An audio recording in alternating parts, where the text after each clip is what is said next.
Salve, salve! Seja muito bem-vindo. Eu tenho um rápido recado para você antes da gente começar o nosso conteúdo. Estão abertas as nossas vagas para a nossa sala de sinais. Por menos de R$100 por mês, você vai ter acesso às nossas operações e também toda a nossa estratégia aí para fazermos lucros quase que diariamente dentro do mercado. Então, se quiser saber como funciona, você pode escanear esse QR Code e participar da nossa sala de sinais. Bom, vou te lembrar para você deixar o like, se inscrever no nosso canal. Isso vai nos ajudar muito a continuar crescendo aí no YouTube. Claro, se puder, compartilha com outras pessoas. Agora, de fato, vamos para o conteúdo. Tamo junto e é só o começo. Antes da gente começar, vou te deixar rapidamente essa advertência de responsabilidade, de dizer que o nosso maior objetivo aqui é te passar informação. Por isso, antes de tomar qualquer decisão de compra ou de venda, é essencial que você faça o seu próprio estudo.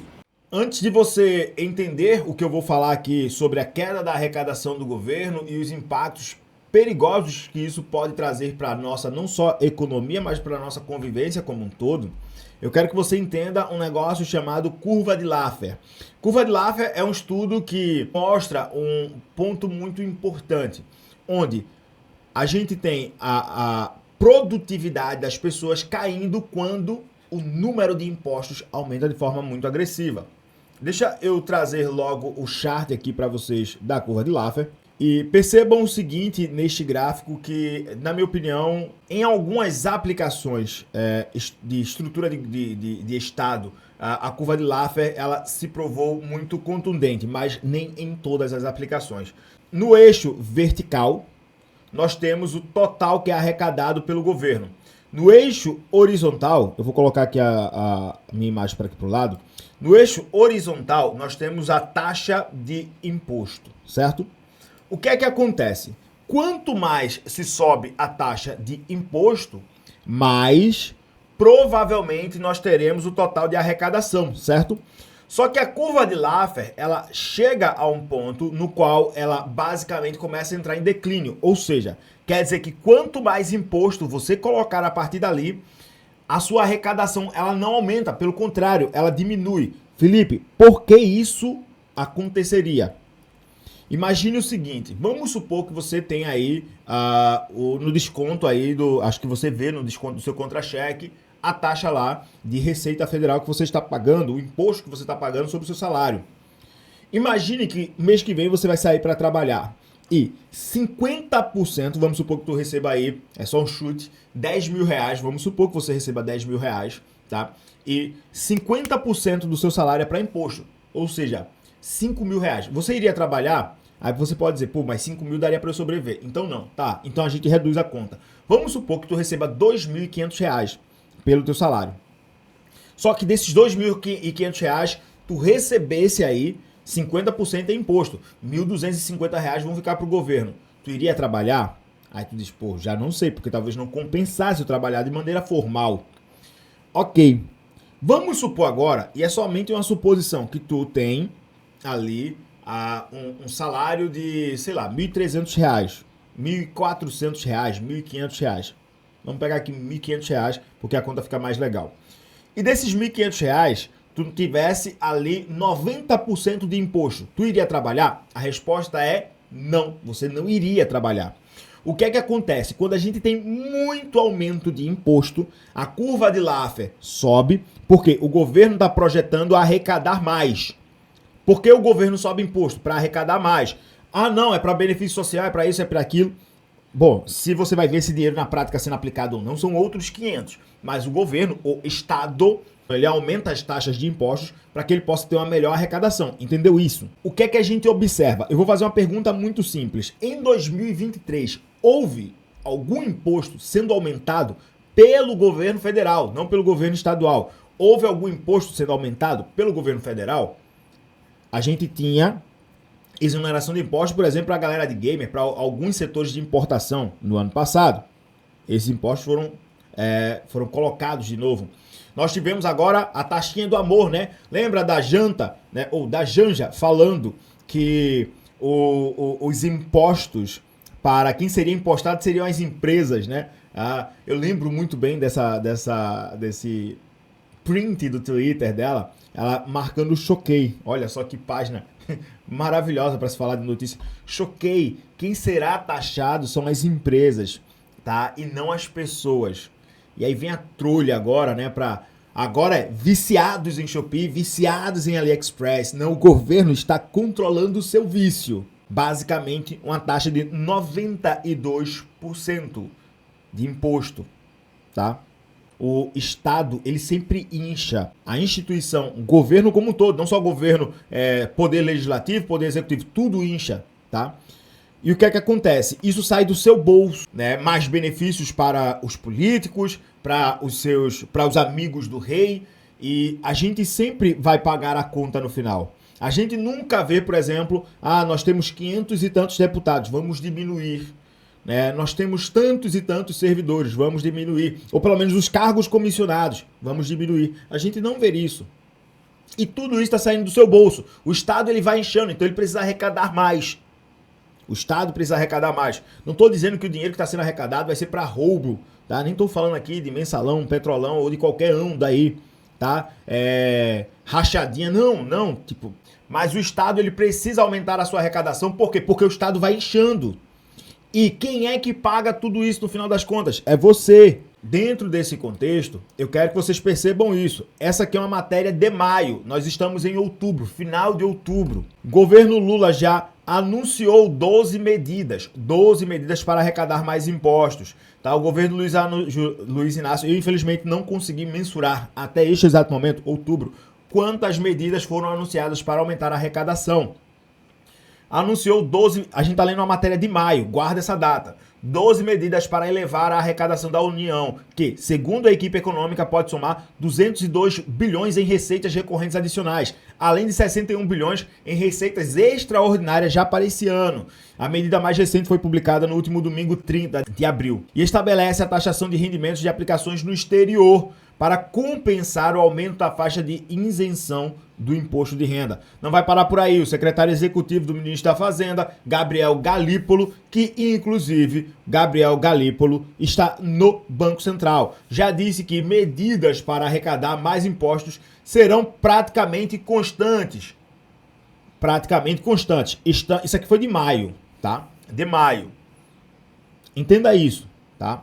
Até maio, nós tínhamos ali 5 meses de governo e um monte de imposto já aumentando. Isso continuou e inclusive continua, tá? Vem aí a reforma tributária, matéria que saiu agora, na última sexta-feira. Governo Lula inicia discussão sobre revisão de gastos. Guarda essa informação, tá? 27 de outubro. A gente viu a matéria de maio, estamos agora em 27 de outubro. Governo vai precisar cobrir o rombo de 168 bilhões em 2024.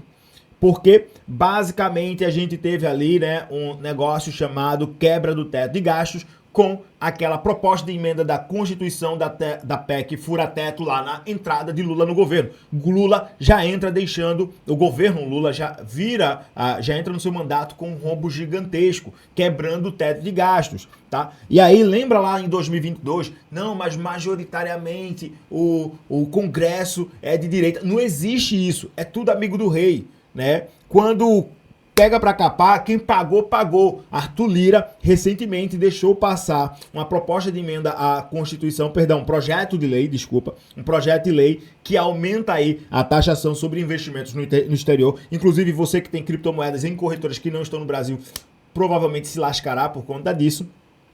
Ele deixou passar, por quê? Porque Lula deu a presidência da Caixa para Arthur Lira. Lula já virou, cara, os caras vão entrar, e é por isso que não existe situação ou oposição. Se você pagar bem, a maioria, não estou dizendo que são todos, mas a maioria se prostitui.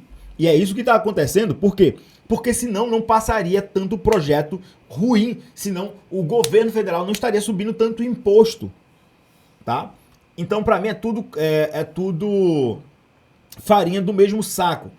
Enfim, rombo de quase 170 bilhões de dólares aí, de reais, desculpa. E aí, ministro do Planejamento e do Orçamento realizou na última sexta-feira, dia 27 de outubro, a reunião com um grupo de trabalho, tá, para revisar gastos do governo federal. O secretário executivo do Ministério, Gustavo Guimarães, lidera o colegiado.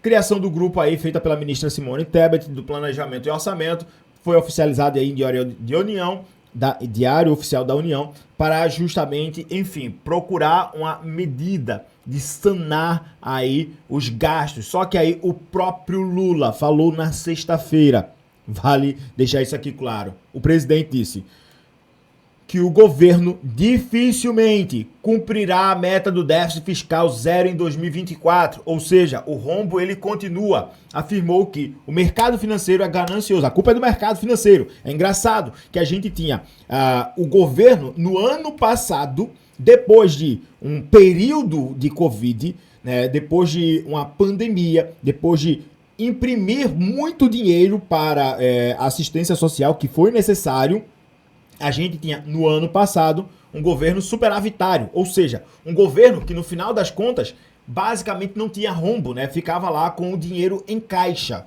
né? Agora não. Agora a culpa é do mercado financeiro ganancioso e que não quer começar o ano cortando bilhões em obras e investimentos prioritários, segundo ele. Só que o que acontece? Investimento em educação caiu, teto aí piso, o piso salarial da enfermagem já foi pro ralo. Ele disse que existe um déficit de 0,5% do PIB e não seria nada. 0,5% do PIB não é nada para o próximo ano. Ok.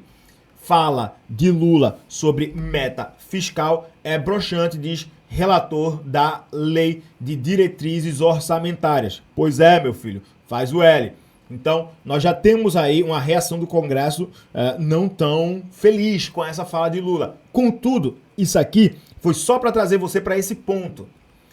A arrecadação do governo, isso aqui foi de agosto, cai 4,1% em agosto, a terceira queda seguida em 2023. Em agosto, nós estávamos tendo o terceiro mês seguido de queda na arrecadação do fisco, na verdade do dinheiro, né? O governo está aumentando impostos, mas não está arrecadando.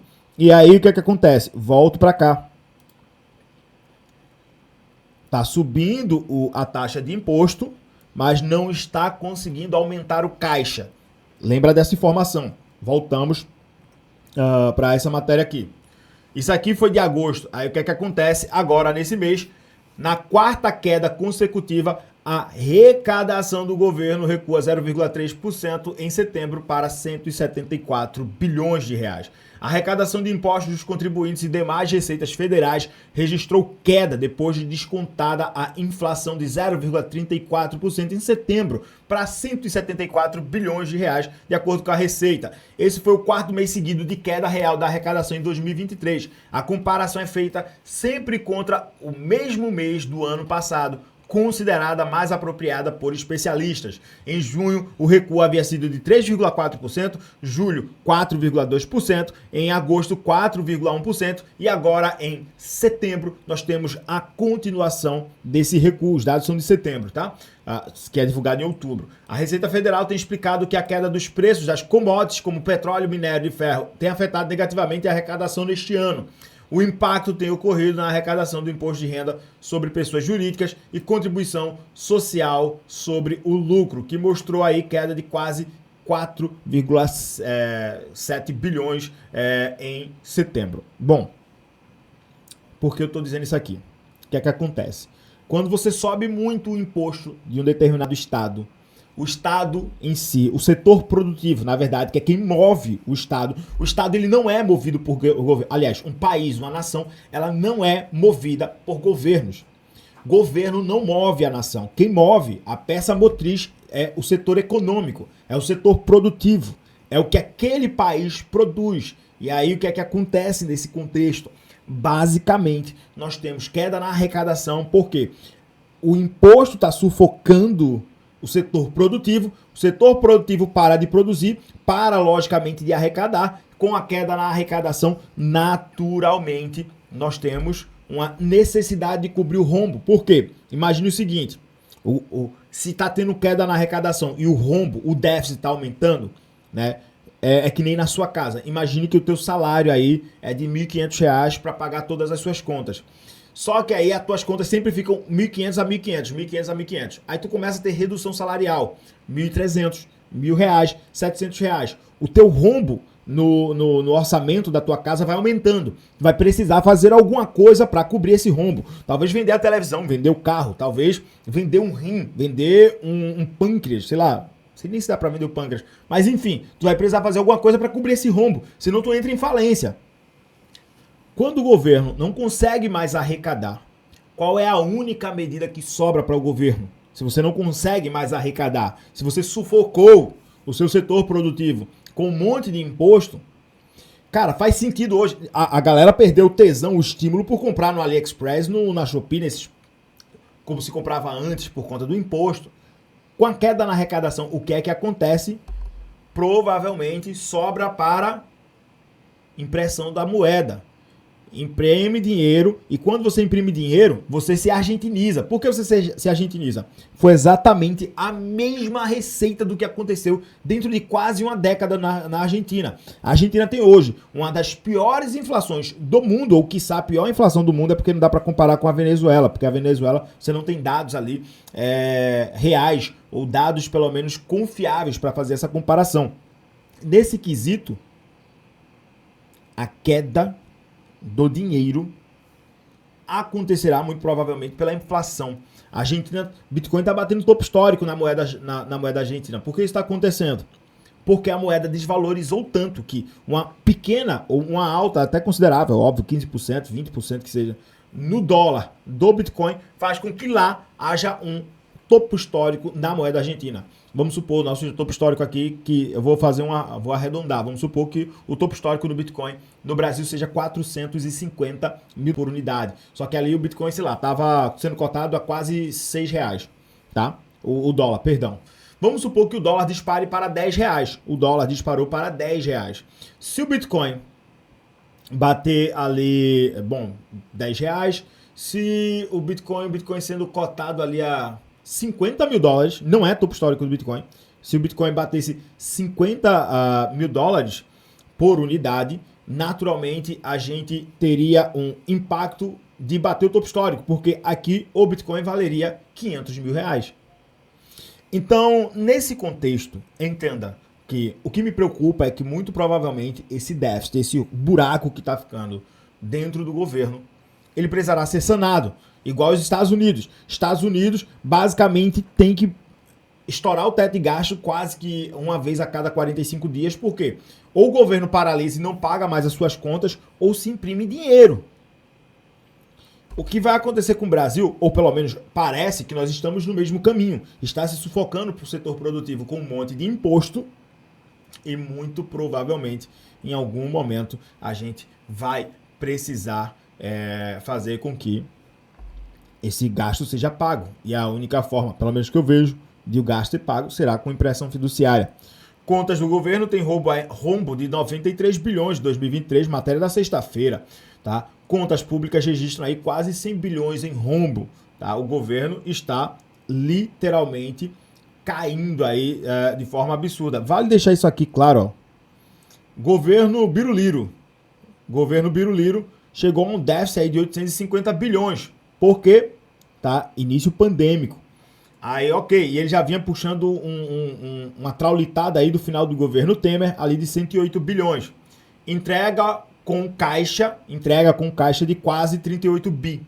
Quase 38 bi foi o que foi entregue aí, foi repassado na virada para 2022, 2023.